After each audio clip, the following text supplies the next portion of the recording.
Consider the altered version of previous problem.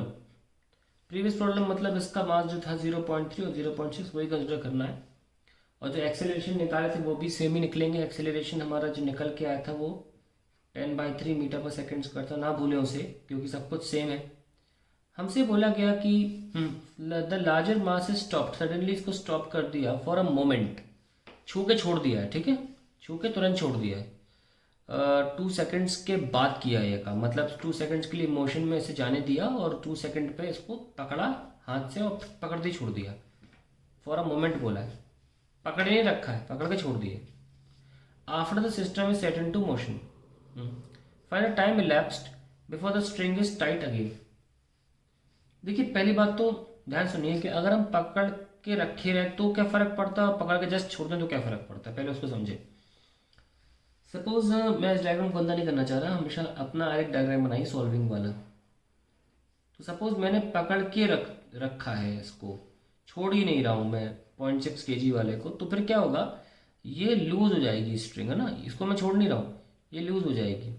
और ये वापस टाइट कैसे होगी कि ब्लॉक ऊपर जाएगा और फिर वापस इसी पोजीशन पर नीचे आएगा।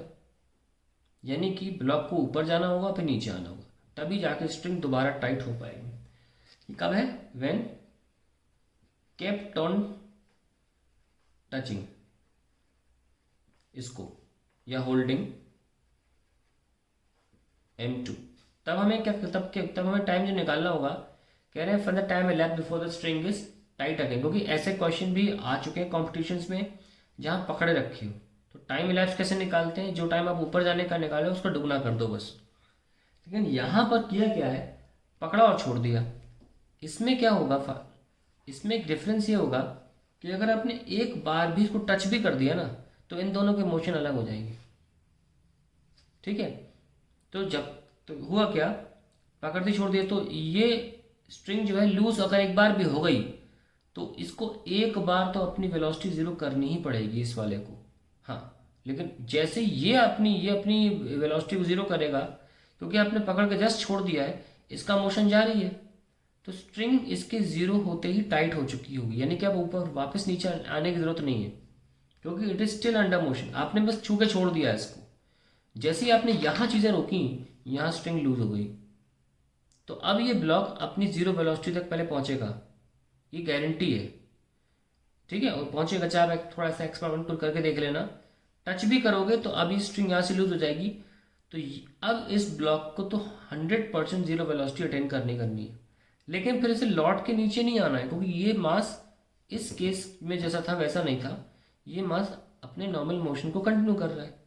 तो यहाँ पर 2 टाइम्स ऑफ टाइम नहीं निकलेगा, यहाँ पर एक ही बार जो टाइम निकालोगे वही आपका आंसर होगा।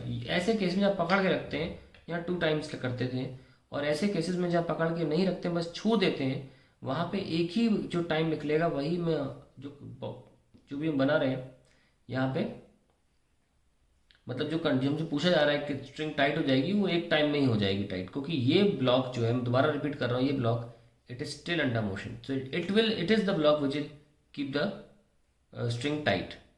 अब इसे हम सॉल्व कर लेते हैं, हम समझा दिए वो केस कैसा, ऐसा केस नहीं है, ये ऐसा केस है, ठीक है, सब कुछ वैसी का वैसा है। तो अब हमें ये निकालना है कि 2 सेकंड के बाद क्या वेलोसिटी हो जाएगी। सो प्रोसीजर क्या है, देखो प्रोसीजर ये है,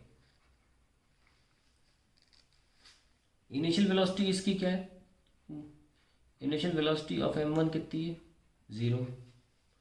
आफ्टर 2 सेकेंड्स कितनी है, v इक्वल्स टू 0 प्लस 80, और a कितना है 10/3, है ना, इंटू टाइम कितना 2, तो 20/3 मीटर पर सेकेंड, जो कि 6.7 मीटर पर सेकेंड के बराबर है। ये वेलोसिटी 2 सेकेंड के बाद m1 की है, ठीक है, 2 सेकेंड के बाद। अब स्ट्रिंग के लूज होने की वजह से इसको अपनी स्पीड को 6.7 जो अटेन की थी उससे 0 पर लाना है। उसमें कितना टाइम लगेगा वो हमको निकालना पड़ेगा, आइए निकालते हैं। और वो भी ध्यान सुनना, कुछ लोग सोच रहे होंगे कि शायद सर उतना टाइम तो लगेगा, नहीं, इस वक्त ये जो मोशन होगा ऊपर जाने का, ये अंडर ग्रेविटी होगा, यानी कि G10 लेना पड़ेगा आपको, ठीक है। तो आइए करते हैं इसको सॉल्व। तो आपने ये निकाला कि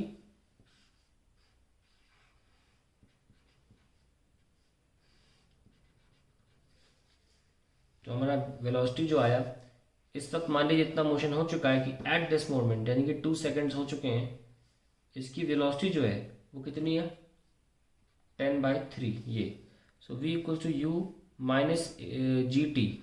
अब ये स्ट्रिंग लूज होने की वजह से ये ऊपर जाने का मोशन होगा, ये अंडर ग्रेविटी होगा, इसलिए जी ले लिया है। हमको फाइनली स्पीड 0 चाहिए और अभी की स्पीड कितनी 10/3 है, is equals to g t. तो ये कैंसिल हो गया जी और आंसर आ गया 1/3। 10/3 नहीं है स्पीड, सॉरी 20/3 थी, हाँ है ना, सॉरी 20/3 स्पीड है ना, 10/3 गलत लिख दिया, 20/3 इट इज़ 2/3 सेकेंड्स। तो ये अपनी स्पीड वापस ज़ीरो कितने टाइम में कर लेगा 2/3 सेकेंड्स में। और इतना ही करना है केवल, बाद में ये मास जो है वो नीचे आ जाएगा अपना और स्ट्रिंग टाइट हो चुकी होगी। अगर आपने पकड़ा होता है इसको तो आंसर 4/3 सेकेंड्स आता, डबल करना होता ऊपर और नीचे जाना, पर ये ऊपर जा रहा है और उसके बाद ये मास अपनी जगह नॉर्मल मोशन कर रहा है, फर्दर टाइटनिंग हो ही नहीं सकती, टाइट यहीं हो जाएगी, इसलिए आंसर 2/3 सेकेंड्स है इसका।